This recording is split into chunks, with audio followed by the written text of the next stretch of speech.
이런 거 보통 한 대당 한 얼마 정도 하나요? 이거는 사실 한 정도 주고 샀어요. 이 세트를. 세트요? 네. 매장을 이제 접기로 하셨을 때 이제 심정이 혹시 어떠셨나요?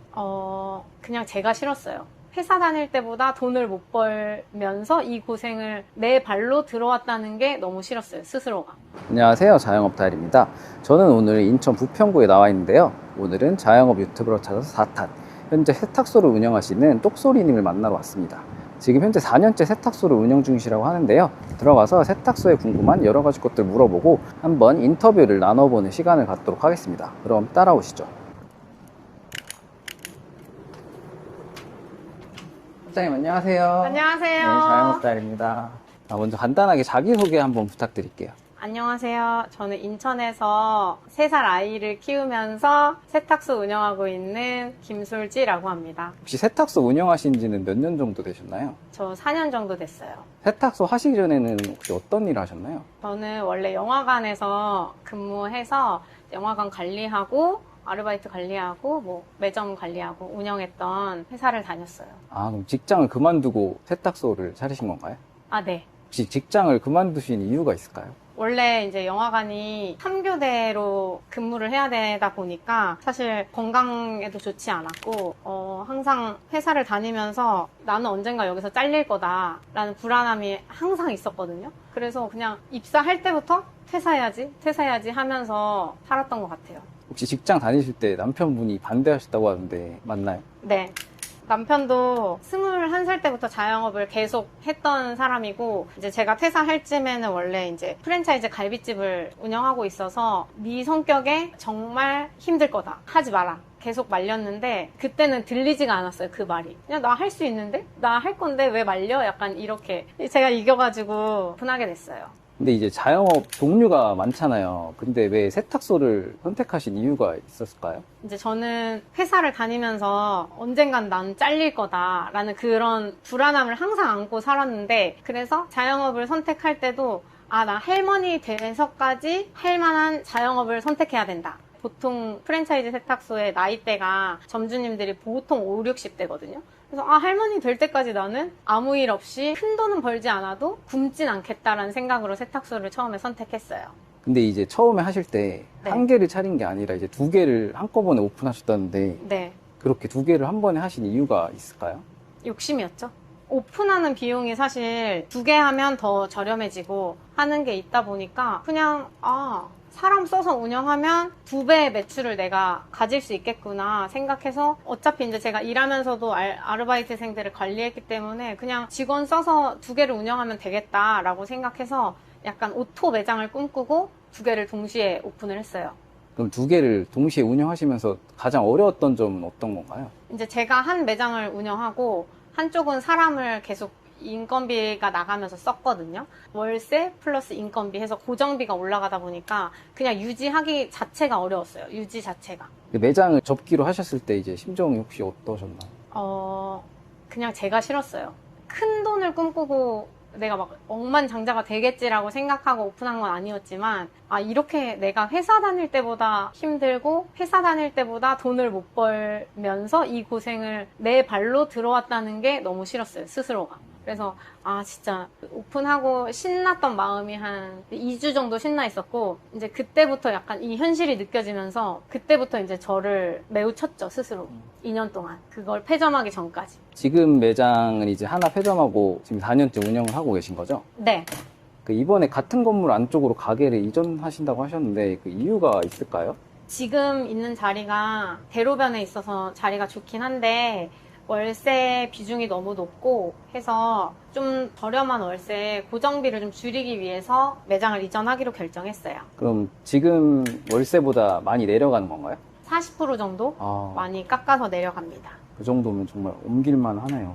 세탁소 하루 일과 간단하게 소개해 주실 수 있나요? 출근해서 셔터를 올리고요. 이제 손님들이 옷을 이렇게 가지고 오시면 제가 세탁을 호스에 접수를 하고 택을 달고 이렇게 넣습니다. 여기는 이제 네. 세탁물 넣는 통인 네. 거죠? 세탁물을 이렇게 모아서 네. 기사님이 가져갑니다. 이거를 이제 가져가시는 거죠? 네네네. 기사님 가져가시면 이따가 들어와요, 옷이. 그러면 이렇게 다 포장이 돼서 오면 제가 번호 순서대로 정리하고 고객님별로 이렇게 고리를 묶어서 고객님 찾아오시면 이제 드릴 준비를 해놓죠. 그럼 이런 고객님 옷은 어떻게 구별하는 거예요, 그건? 이게 하루에 한 몇백 건씩 들어오거든요. 그러면 이렇게 번호가 달린 택이 있어요. 아. 그래서 고객님이 이제 딱 접수하고 가시면 이 번호가 쫙 나와요, 고객님별로. 그럼 이 번호를 옷에 이렇게 답니다. 이렇게. 그래서 이거는 이 고객님 겁니다 라고 택을 붙여주는 거죠. 그래서 분류를 하는 역할을 제가 하고 있어요. 택을 잘못 달면은 이게 섞이나요? 아, 네. 실수죠, 실수. 아.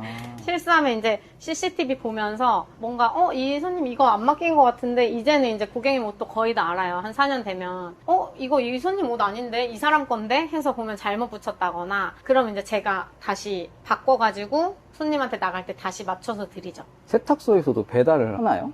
하는 매장이 있고 안 하는 매장이 있는데 저는 합니다. 아, 저 매장 앞에 있는 오토바이가 이제 배달용 오토바이신 거죠? 네. 수거하고 배달까지 하시는 거예요? 네, 수거도 하고 있고 배달도 합니다. 이런 수거 배달 같은 경우도 매출에 도움이 많이 되나요? 너무 많이 돼요. 사실 할 생각이 없었는데 제가 9월에 오픈했는데 한 10월부터 고객님들이 수거 배달 안 하냐 하셔서 도움 도움 많이 돼요. 된다. 네. 하루에 이제 세탁물 같은 거는 보통 몇 벌 정도 받으시는 거예요? 진짜 날마다 다른데 세일하는 날은 한 100건, 200건 이렇게 나오기도 하고요. 한가한 날은 진짜 한가하고 비 오고 하면 한 10건? 막 이렇게 될 때도 있어요.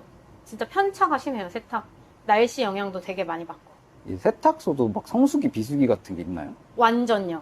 한 3, 4, 5월이 가장 극성수기고요. 그리고 이제 한여름이 비수기. 3, 4, 5월에는 왜 성수기예요? 겨울에 이제 패딩을 사람들이 벗어내니까 그 겨울 의류를 벗어내는 게 거의 1년에 50%, 60% 매출이 그 정도 되는 것 같아요. 사장님 여기 네. 이제 이 세탁소 무인 빨래도 같이 하시는 거잖아요. 네네네. 이런 기계 같은 것도 상당히 제가 비싼 걸로 알고 있는데 이런 거 보통 한 대당 한 얼마 정도 하나요? 이거는 사실 한 6천만 원 정도가 주고 샀어요. 이 세트를. 세트요? 네. 4대인가요? 네. 세탁기 2대, 건조기가 이렇게 한 대인데 두 통으로 나눠져 있는 거 한 대 해서. 아, 6천만 원이에요? 이제 어찌됐건 집에서 하는 거랑은 많이 차이가 나잖아요. 네. 손님분들 중에서 근데 왜 이렇게 비싸냐 이렇게 가격 때문에 문의하시는 분들도 많이 계신가요? 네.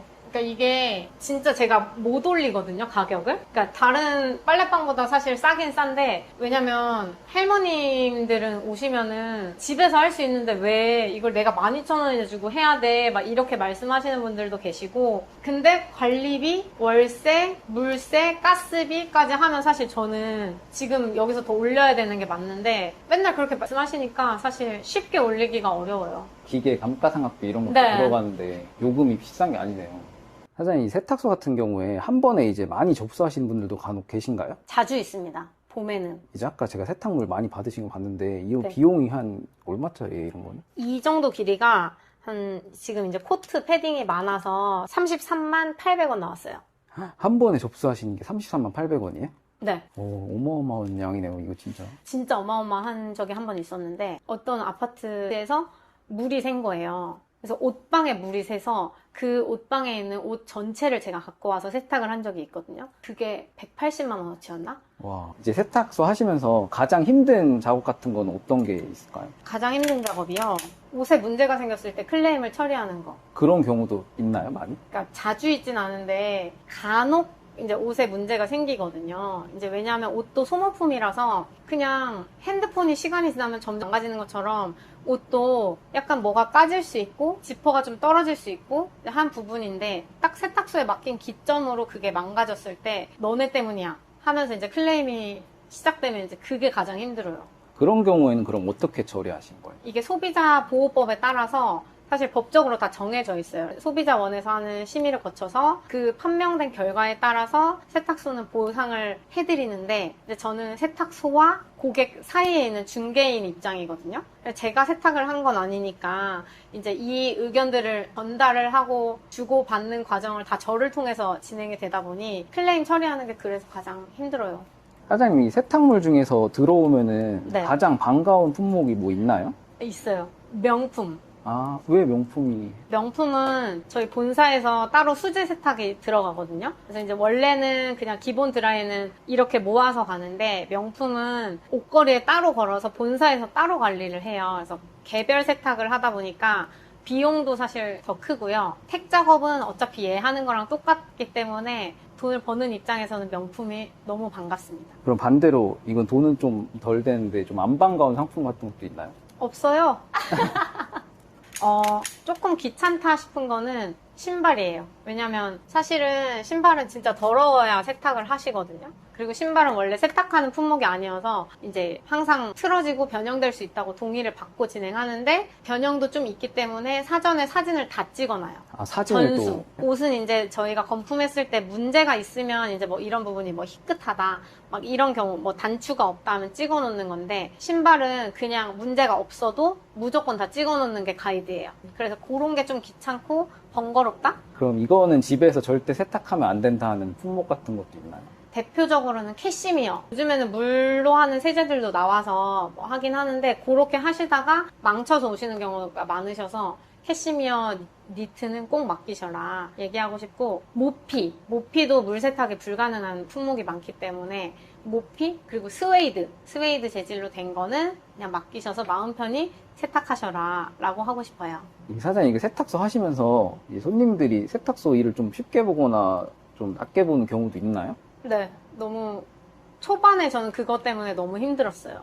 사람들이 벗어낸 약간 땀 묻은 옷, 더러운 신발 이런 걸 제가 이제 접수를 받는 입장이다 보니, 그리고 회사를 그래도 어느 정도 좀 안정된 회사를 다니다가 이제 이거를 받고 있으니까 괜히 이제 제가 자격지심이 좀 컸던 것 같기도 하고 그때는. 그래서 카드를 던지는 사람도 있고 뭐 반말 당연히 이제 하시는 어른분들도 계시고 제가 어린 편에 속하니까. 근데 사실은 영화관에 있을 때도 그런 분들이 있었는데 이걸 하다 보니까 자격지심이 좀 커진 상태에서 그런 분들을 만났을 때 나를 왜 이렇게 무시해? 그래서 약간 길 가는 사람들이 나를 다 막 알아보는 것 같고 그때 초반에 좀 그랬었어요.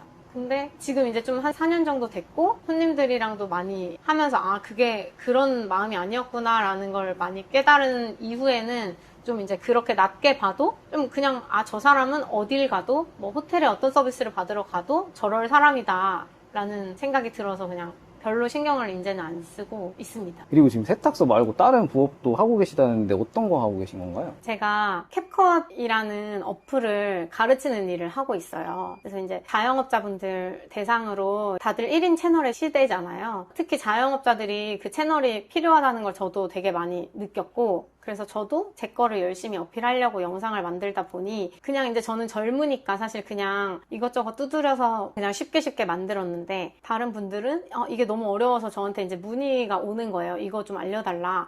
그래서 아예 강의로 만들어서 이제 사부작 가르치러 다니고 있습니다. 가게 하시면서 이제 같이 그 부업까지 하시는 게 힘드시진 않으신가요?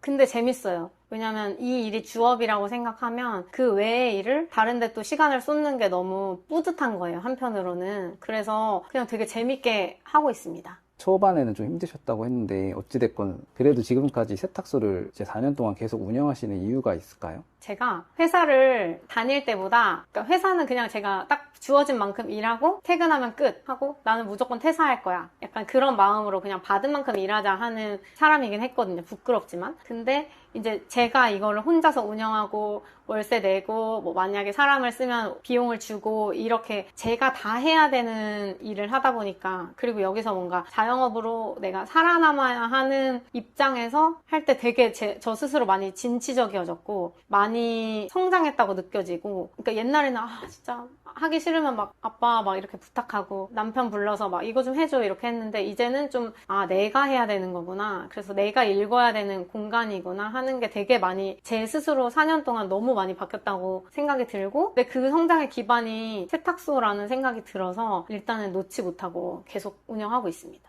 만약에 세탁소 차리기 전으로 돌아가신다면 다시 또 세탁소 창업하실 건가요? 근데 세탁소가 저한테 정말 많은 성장과 변화를 줬지만 이 모든 걸 이 4년의 시간을 다 알고 다시 시작하는 거는 사실 엄두가 안 나는 것 같아요. 그래서 네라고는 대답을 못할 것 같고 고민이 됩니다 라고 대답하겠습니다. 그 마지막으로 이제 요즘 힘드신 자영업자분들에게 꼭 해주고 싶은 말씀 같은 거 있으신가요? 저에게 하는 말과도 같은데 진짜 버티고 있는 것 자체가 용하고 대단하시다라고 말하고 싶고 그냥 막 내가 너무 못하고 있나? 막 내가 너무 못해서 이렇게 이걸 유지하는 게 힘든가? 라는 생각을 아마 하시는 분들이 많을 것 같은데 그런 게 아니라고 그래서 힘을 좀 내고 힘을 내자고 말하고 싶습니다.